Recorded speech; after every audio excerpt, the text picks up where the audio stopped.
Muchas gracias por estar aquí.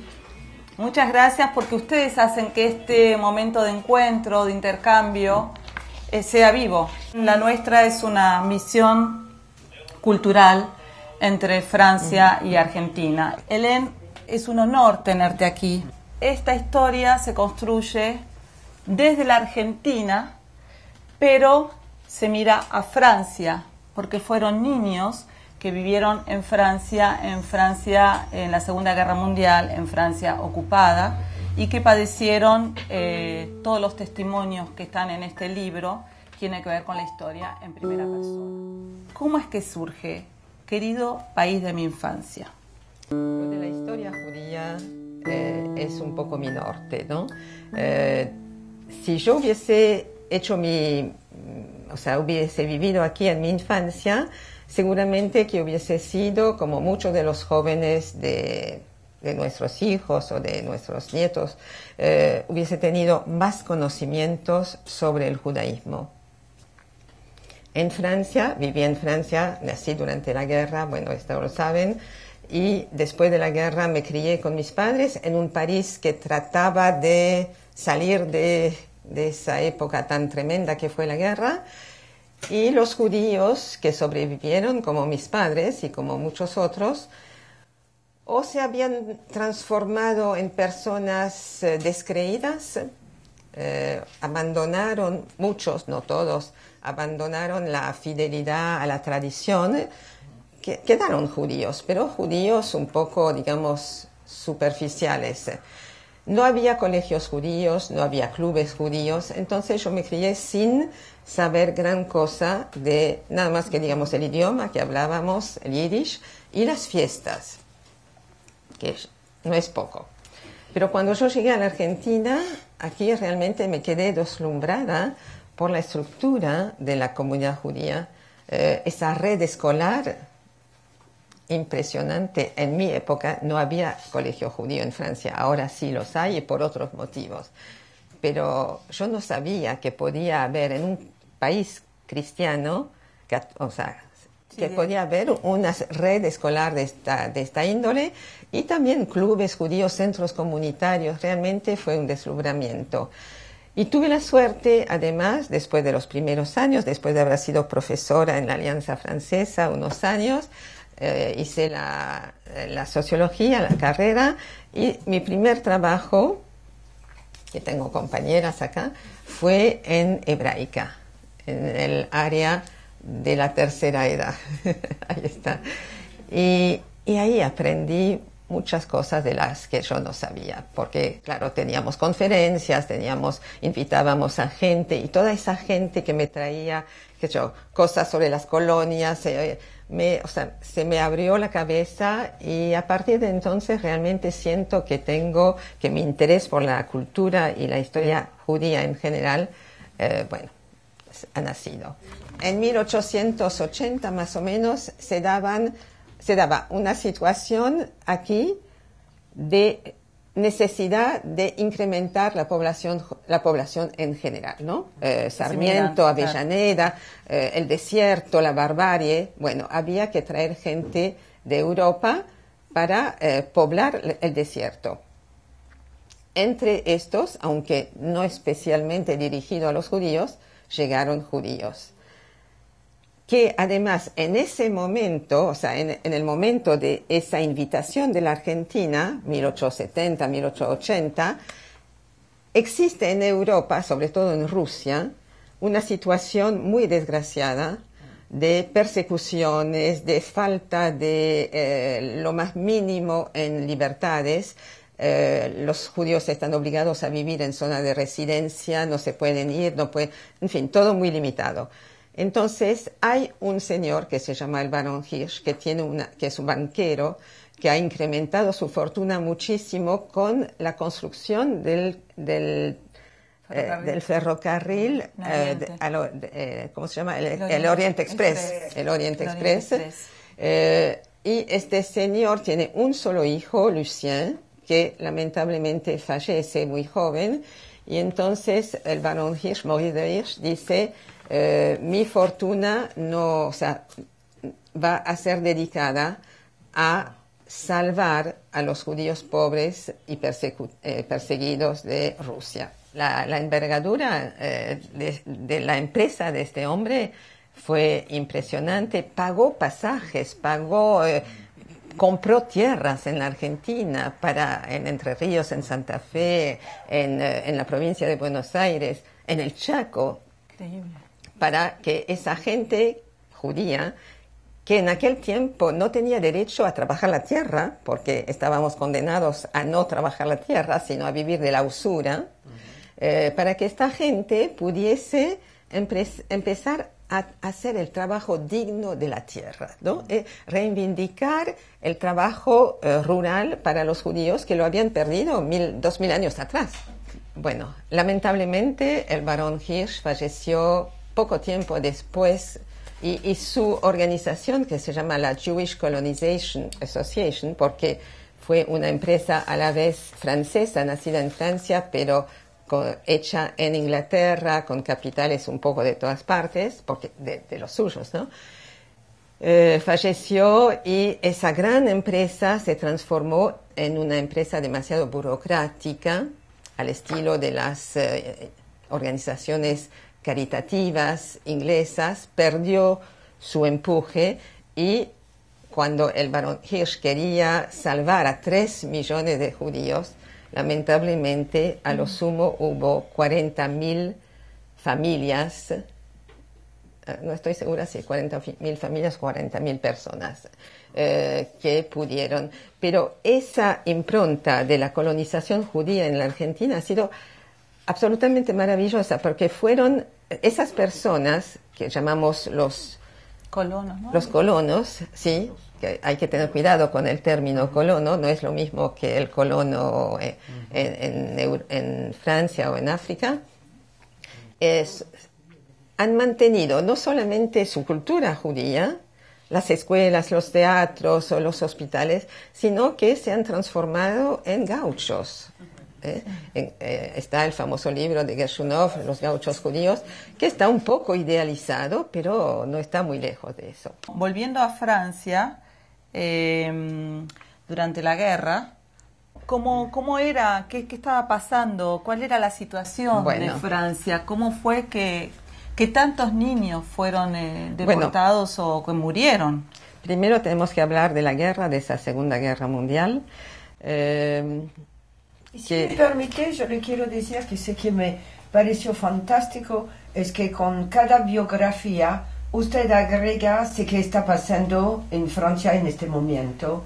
Y este es muy importante, porque la Segunda Guerra Mundial es lejos para todos, no tenemos el seguimiento de y de juntar la biografía y los eventos antes de los testimonios me pareció una idea original, genial e importante porque estamos en el 2019.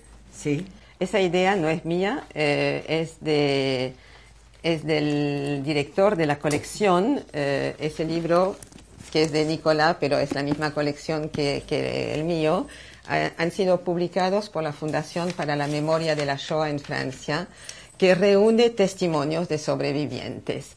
Y la exigencia, o sea, la línea conductriz es que cada testimonio tiene que estar precedido por eso, por un mapa, o sea, el mapa del recorrido, que es muy importante también poder seguir visualmente los derroteros, y la biografía. Y yo en un momento dado, cuando Philippe Weil, que es el director de la colección, me dijo, ahora hay que hacer las biografías, le dije, ¿pero para qué bibliografías? Si el libro es son bibliografías.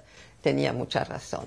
Tenía mucha razón. Ubicar lo que me pasa a mí en el año 42, en julio del 42, que mis padres me tienen que dejar en una familia católica, se explica por qué en julio del 42 hubo tal racia, ¿no? Entonces ahí uno puede... Le da sentido. Sí, le da la ubicación.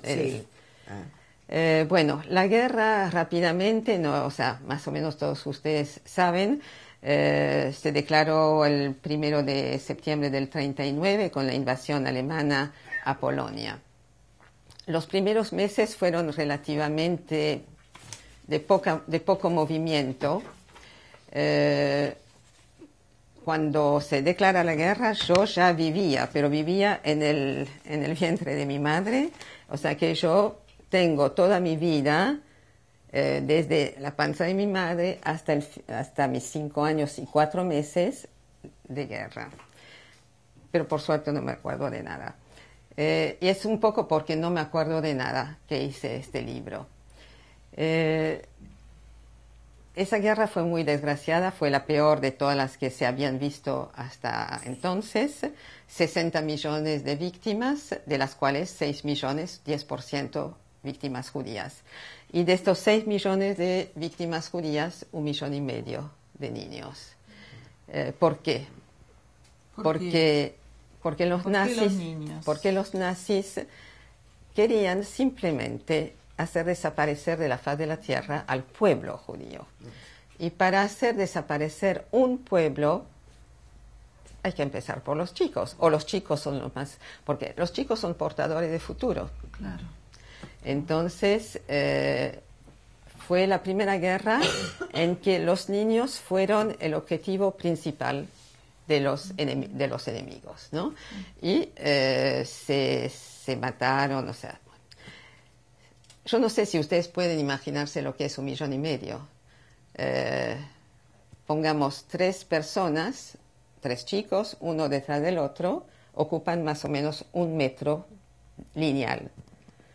1 metro multiplicado, o sea, 3 chicos multiplicado por 1.000 va a ser 1 kilómetro, van a tener 3.000 en 1 kilómetro. 3.000 multiplicado por 500, que les da 1,5 millones, es de aquí hasta Mar del Plata o Miramar, una línea continua de gente. Eso es 1,5 millones.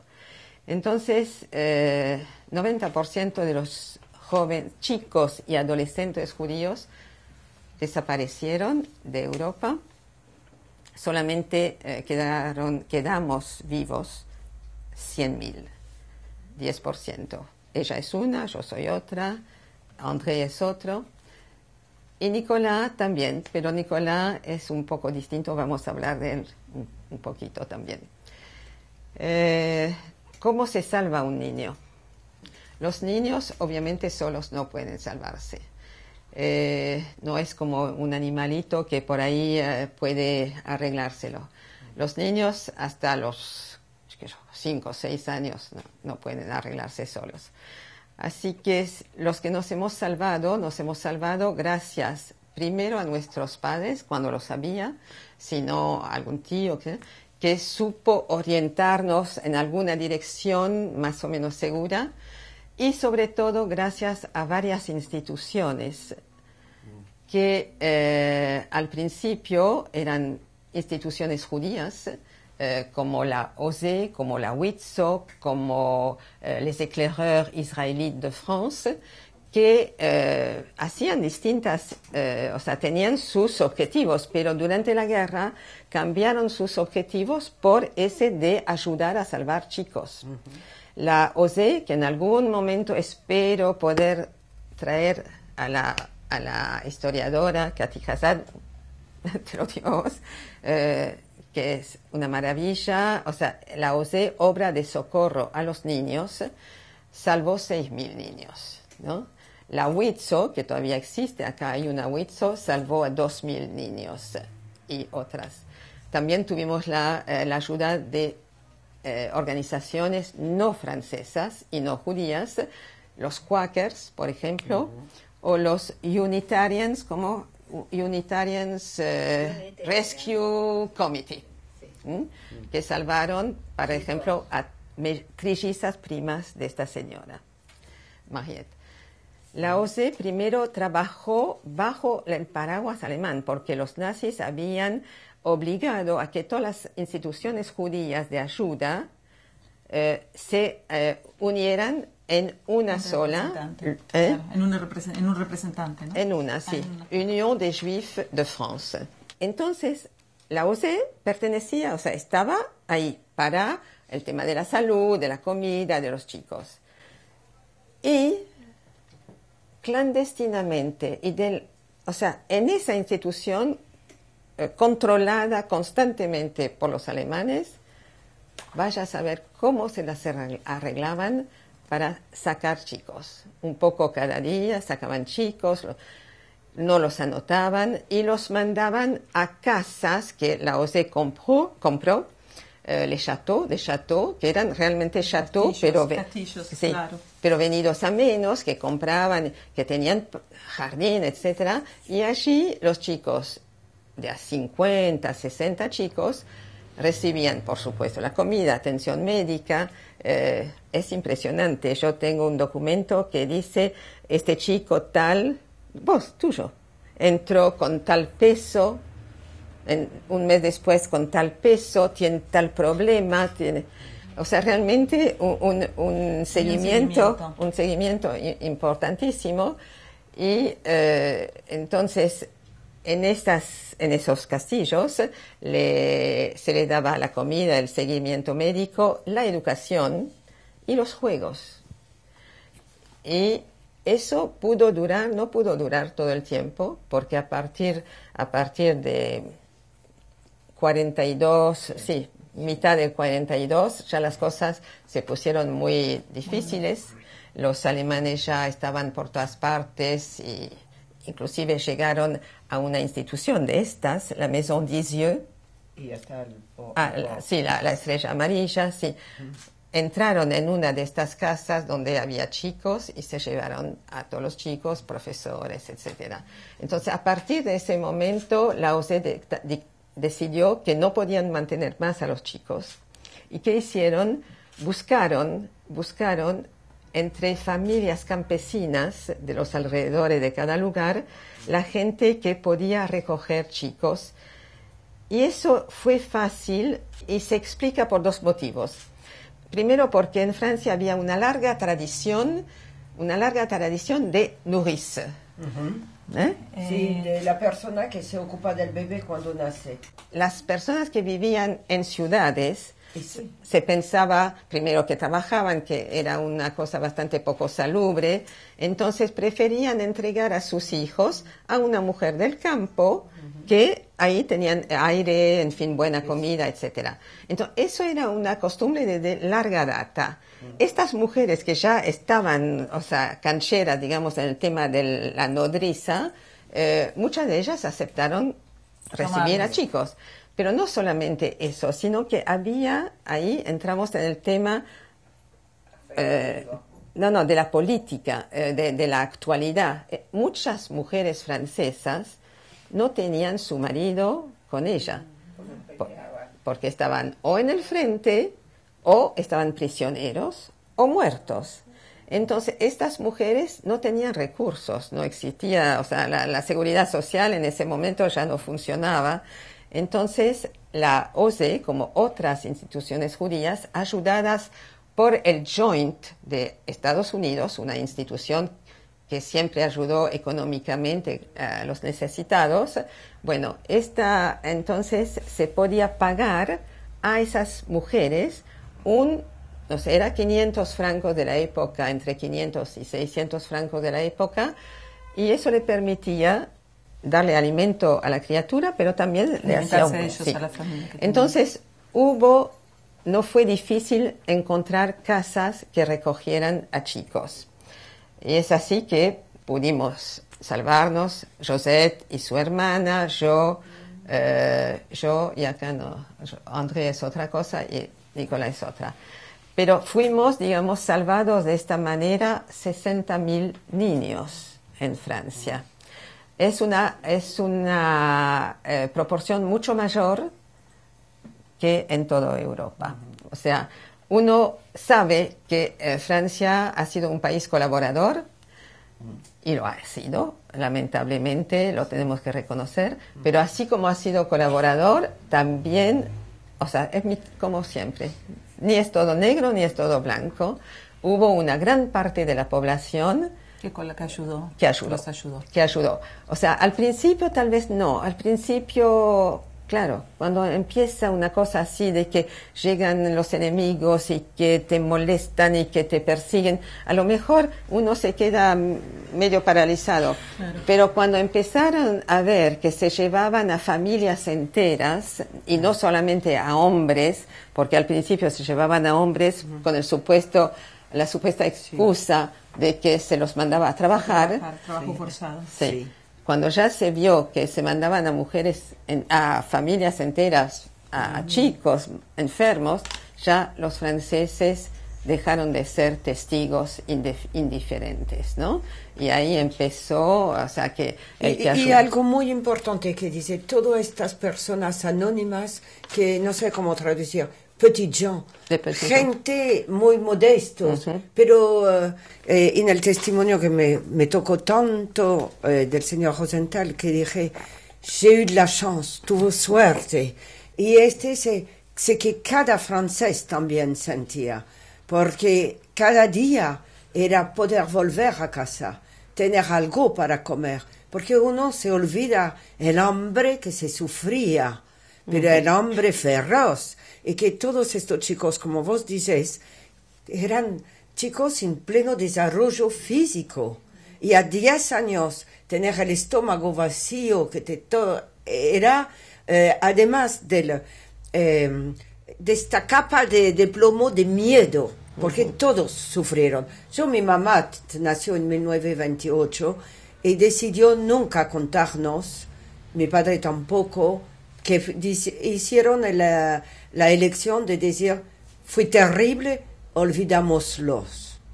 Pero sé que a veces siempre vuelve, y en mi casa no se tira comida, porque el hambre que se sufrió quedó. Y le aseguro que los topinambours pueden estar en la moda, en la cocina de los chefs, mi mamá no le mira. Claro, los topinambours, que son, ¿qué es? Una vegetal, ni siquiera una papa, es un tubérculo, pero sí, que era asco y la única cosa que se encontraba para comer. Porque en su libro... y rutabaga. Sí, pero porque está hablando usted de toda una parte, pero hay mucha emoción en estos testimonios. Testimonios que cuentan, para mí que soy francesa, que me tocó porque Francia era el país de este douce France de la libertad, égalité, fraternité. Y encontrarse arrestado, más o menos con tu uniforme de soldado que había luchado en la Primera Guerra Mundial. O, como usted lo nombró, los miembros del grupo Manouchian, porque ellos también no eran franceses puro cepa, eran inmigrados, pero lucharon.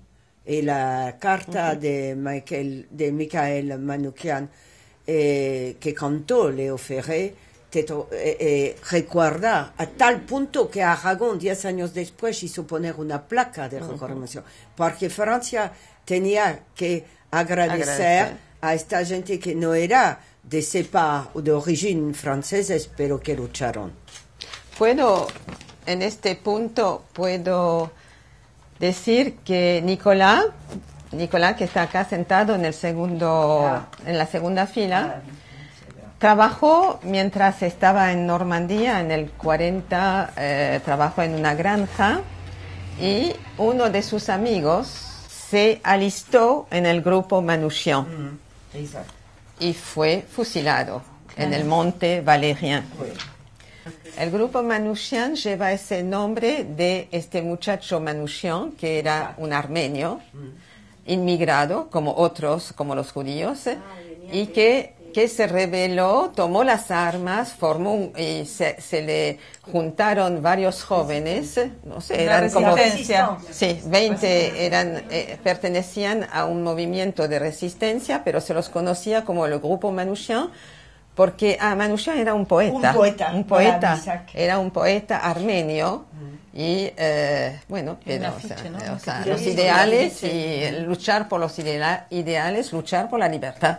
Pero usted tendrían que hacer investigación, porque hay la famosa afiche colorada y el poema de Aragón, porque la gente, los resistentes, estaban presentados con extranjeros, barbudos, negros, y te pone cuáles son los liberadores, para que la gente tiene miedo de la resistencia. Era todo políticamente... La manipulación, claro, a través de la imagen. Sí, tenemos que decir que la propaganda nazi, que se hizo carne, o sea, se hizo realidad también en Francia, fue tremenda. O sea, utilizaron lo mejor de los métodos psicológicos para plasmar en afiches lo peor que se podía imaginar, para darle miedo a la gente. Miedo de dar una mano, porque cuando uno habla de estos pequeños anónimos, es esta secretaria, esta maestra que mira con gentileza, pero la gente en el mismo momento tenía mucho miedo. Y hay palabras muy sencillas como una noche, un techo, un pedacito de pan. ¿No sabes qué era este? Nosotros, es difícil imaginar en un país. Cuando yo vine a Argentina, tiraban el pollo después de haber comido la pechuga. Y yo no lo podía creer. ¿Sí? Porque y estos testimonios te muestran una Francia. Y tienen, a pesar que hay muchos libros escritos, tienen una calidez, una emoción, una pudor que me tocó infinitamente. Gracias, porque yo, o sea, uno de los ejes de mi pensamiento cuando escribo sobre la Shoah es justamente tratar de contrarrestar la idea que mucha gente tiene de Francia como un país colaborador, que no lo podemos negar, lo fue. Pero hay que hablar de la otra parte también, ¿no? Hay que hablar de todas estas personas que arriesgaron su vida para salvar, o a veces simplemente para ayudar. En este libro hay infinidad de testimonios de estos. Yo misma fui salvada por una mujer que me aceptó en su casa. Mis padres fueron salvados en dos tiempos. El segundo tiempo cerca de París, en una casa de una pareja grande que les permitió esconderse no en el altillo, sino en la sous-pente de la casa, es decir, en el espacio vacío que queda entre los ladrillos y el techo de la última habitación. Era un lugar de 3 metros de largo, que puede parecer bueno, pero era solamente 80 centímetros de alto y 1 de ancho. Y ahí estaban mi papá, mi mamá y mi hermano. Diga que no fue tan terrible porque dormían allí, pero durante el día, si no había peligro, podían estar en la casa. Y la señora tenía un código especial cuando había algún problema que llegaban nazis, que ya estaban por todas partes, llamaba a su perro de una manera distinta, como para que los refugiados supiesen que tenían que meterse en su escondite. Así que lo que yo pretendo es poner luz sobre todos esos hechos de ayuda, porque estamos viviendo en un mundo tan de vuelta, tan duro, tan peligroso, Pero también tiene ángulos que yo nunca había pensado. A mí me tocó mucho el sentido de abandono de algunos chicos que los padres dejaban en casas porque era el menor de los males, como dices ustedes. Este es algo que no había encontrado en los libros que había leído. Es decir, te cuentan, pero los testimonios, pero pensar hace que haber podido sentido, porque un chico de 2, de 4, de 6 años que brutalmente está separado de sus padres, que a veces nunca va a volver a ver, pero que como después los que le volvieron a ver este paso de pensar, pero de quedar, me abandonaste, me dejaste. Ese es el caso. El caso de Josette. El caso de Josette, Josette fue abandonada, no, fue colocada en una familia, en la casa de una mujer pobre. Ella no tuvo la suerte de tener una mujer digna, digamos, bueno, era una mujer un poco de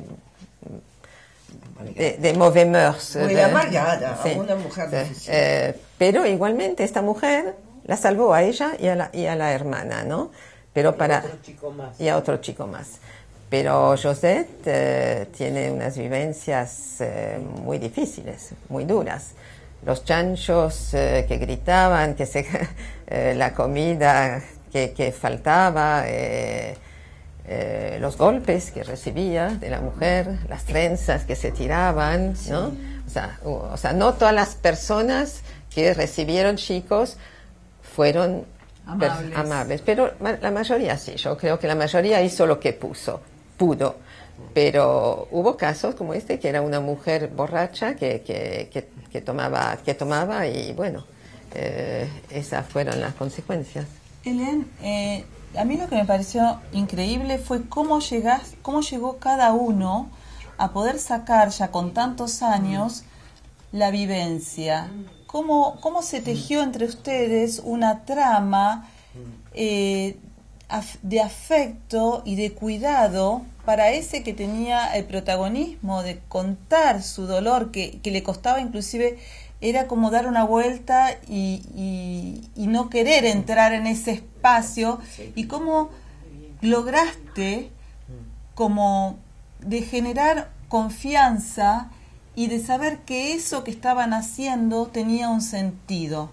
En el año 2006, por una casualidad, que la embajada francesa de aquí estaba preparando un homenaje a los sobrevivientes judíos de Francia, me llamó el agregado cultural, que me conocía, sabía que yo había sido niña escondida, y me propuso de ayudarlo y me encargó de reunir a todos los sobrevivientes franceses que había aquí. Así que, bueno, me fue fácil reunir, éramos el 45 en aquel momento. Debía haber habido mucho más, pero bueno, en el año 2006 ya quedábamos 45. Y yo los invité a mi casa, a todos, o sea, en 2 o 3 veces, para que me contaran un poco su recorrido, porque para presentar algo tenía que saber. Y la verdad que me quedé tan asombrada, porque me contaban toda la guerra. Uno tenía tal parte, el otro tenía tal, y realmente entre todas las historias se podía reconstruir increíblemente. No sé si es una suerte, pero podía reconstruir toda la guerra en base a sus vivencias. 1 más 1 más 1 más 1. Y yo eso se lo decía al agregado cultural cuando lo iba a ver. Entonces me dice, Hélène, hay que guardar todo eso, hay que registrar, hay que guardar para hacer algo. Y yo sabía lo que él quería decir. Y yo no me animaba mucho a hacer un libro porque yo había terminado aquel después de 8 años y sé lo que es. Bueno, pero finalmente no pude escaparle a mi propia conciencia, ¿no? Pensando que a la vez era para mí la ocasión por fin de aprender lo que me había pasado a mí, porque yo no sabía nada de lo mío, o lo que yo sabía era lo que me habían contado mis padres, y la verdad que no era mucho, era muy general, y no sabía si realmente era confiable. No fue difícil entonces cuando les ofrecí a los 45 sobrevivientes que había conocido de hacer un libro, solamente 29 se animaron, más yo, que somos 30, y entonces empezamos a reunirnos. Y la verdad que la empatía que nace entre un grupo de gente que ha vivido las mismas circunstancias te evita cualquier problema. Y se siente en el libro, sí, esta empatía. Es una de las palabras que le quería decir. Perdón, Nicolás, yo sé que Nicolás tiene que irse. Tu historia es increíble, Nicolás. ¿Pero por qué es increíble? ¿Resistió a cuántos campos de concentración. 10 campos de concentración. 3 años. 3 años, 10 campos de concentración. Y esta fuerza de tuve suerte. Porque trabajé en Francia, Sí, en el campo. eso le permitió tener Eso fuerza. me fortificó para resistir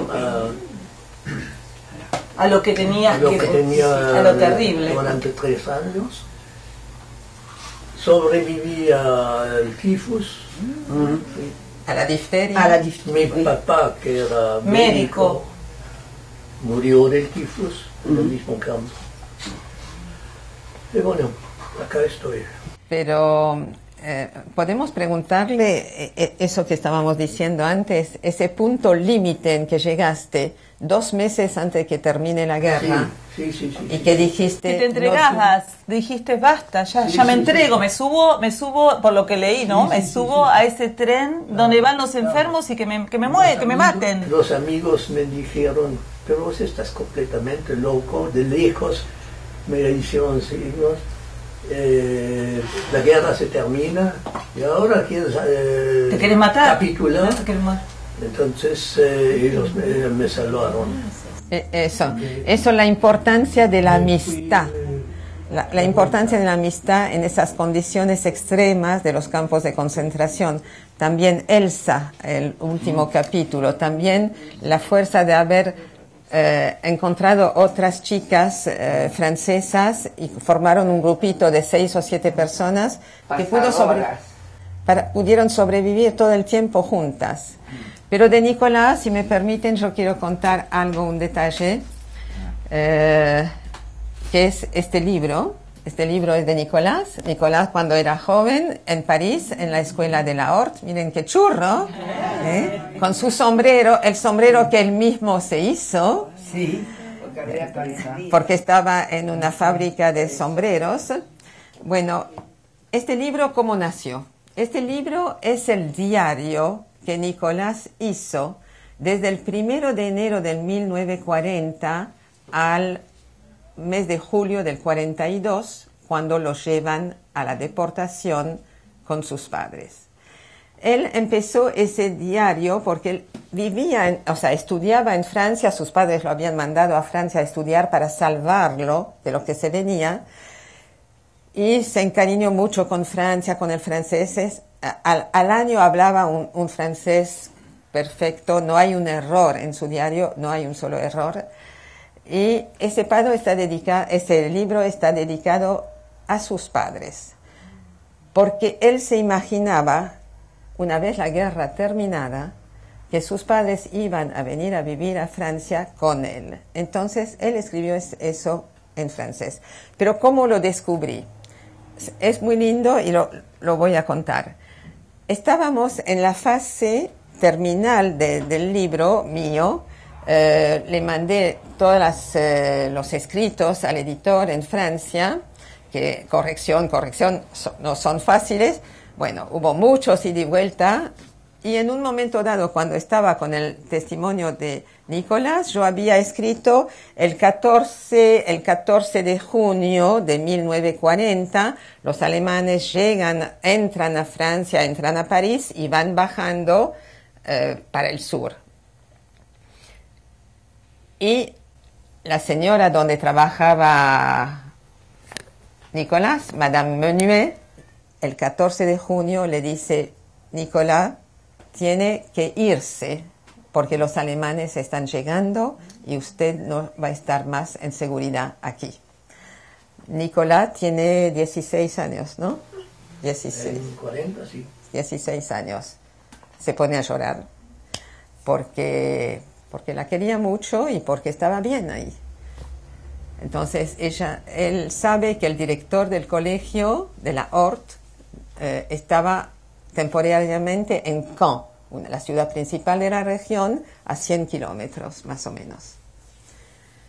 Entonces, bueno, hace de corazón tripa y con su baluchón se va y camina el primer día 40 kilómetros, bueno. Y yo escribo, en lo que le mando a Philippe Weil, yo escribo el 14 de junio, Nicolás parte de Menil-Eude, el lugar donde vivía, donde trabajaba, y se cruza con un regimiento alemán. Y Philippe Weil me manda un mail y me dice, es un error, no puede ser. Entonces yo lo llamo a Nicolás, y le digo, Nicolás, ¿qué pasa? ¿Qué pasa acá? Yo hice un error, vos me dijiste mal. Y en ese momento lo tomé de sorpresa, obviamente.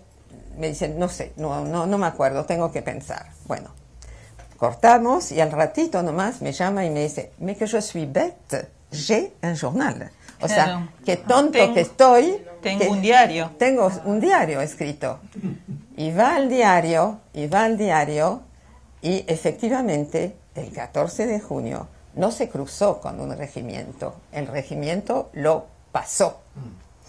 Es un detalle que habla muy bien del historiador que es el director de la colección en Francia, y el detalle que me permitió descubrir el diario de Nicolás. Entonces, inmediatamente mandé a la muchacha mía a la casa de Nicolás para que me traiga el diario. Son tres cuadernos, maravillosamente escritos, con dibujos, con ilustraciones. Prolijo, como un alemán. Increíble. Me quedé absolutamente fascinada por eso. Y la misma noche saqué fotos, se la mandé a Philippe Weil. Y Philippe Weil decidió publicar esto. Y bueno, ahora creo que lo vamos a publicar en castellano. Creo que estamos en eso.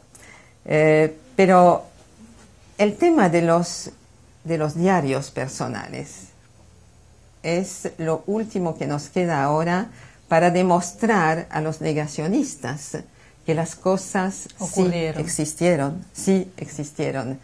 Y no con maldad, porque ese diario de un jovencito de entre los 16 y los 18 años es una maravilla. O sea, primero por el candor, después por las broncas, porque el director del colegio no le da bastante comida, porque son demasiado severos, porque no entiende, o sea, hay toda una evolución psicológica en esos 2 años que realmente es un complemento maravilloso a la descripción histórica del día a día de lo que pasa en París y en Francia. ¿Cómo los libros todavía son necesarios? ¿Cómo es necesario el trabajo que se hace el investigador, el autor, los editores, los libreros, para transmitir todo esto? Esto no lo olviden, porque yo he escuchado muchas veces que se ha dicho, me acuerdo que mi suegro, su madre también vino de Rusia y nunca quiso decir la historia, pero sí le dijo algo antes de morir, y murió muy joven, le dijo, siempre busca la verdad en los libros. Ah, mira. Entonces es una buena transmisión. Y para terminar, Hélène, Miriam dice en la página 199... Bajé a toda velocidad los 3 pisos de la escalera Caracol y golpeé a la puerta del señor y la señora Jameau, los dueños del edificio y de la carnicería de la planta baja. Pase. Abrí la puerta. La visión de una mesa puesta como nunca había visto en mi vida frenó mi ímpetu. Un rico olor a carne hecha al horno, una atmósfera plácida, la bonomía de los 8 rostros sonrojados por el vino y el agradable calor que de golpe me envolvió fue demasiado para mí. Me dieron náuseas. Me quedé allí, clavada bajo el umbral de la puerta entreabierta sin poder pronunciar palabra alguna. ¿Qué te ocurre, Marie? ¿Necesitas algo?, me preguntó la señora Jameau. ¿Que si necesitaba algo? Estaba muerta de hambre. Vivía de miedo en angustia. Me habían arrancado a mi padre. Mi madre se estaba muriendo de dolor. Rompí en sollozos. No conseguía recuperar el aire. Me hizo falta un buen rato para recomponerme y explicar a esa buena gente por qué había golpeado a su puerta. Necesito que alguien cuide a mi madre mientras voy a buscar a la enfermera. Cuando tuve mi casa y con una familia ya algo reconstruida, pensé, ha llegado el momento de tomar mi revancha contra las miserias de los años de guerra. Quiero hacer lindas cenas. Cada fecha relevante de nuestro calendario se transformaba en motivo de cena. Invitaba a toda mi familia, a mis amigos. Me había comprado una gran mesa, manteles, servicios de mesa, algunos muebles de apoyo. Mis mesas eran a imagen y semejanza de aquella de Guéret, esa que tanto me había perturbado en 1943. Ni en mis mejores sueños de niña de 14 años hubiera podido imaginar que mi suerte un día me permitiría servir una mesa que se la asemejara.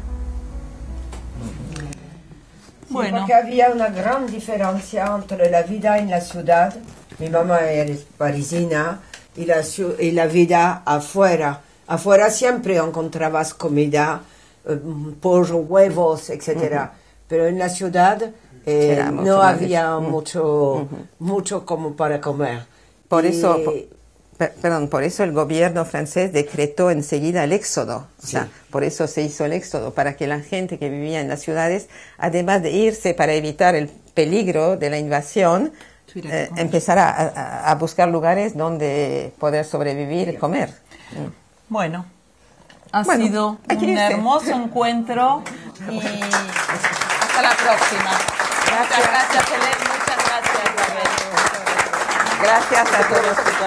Toda la cara. Muchas gracias.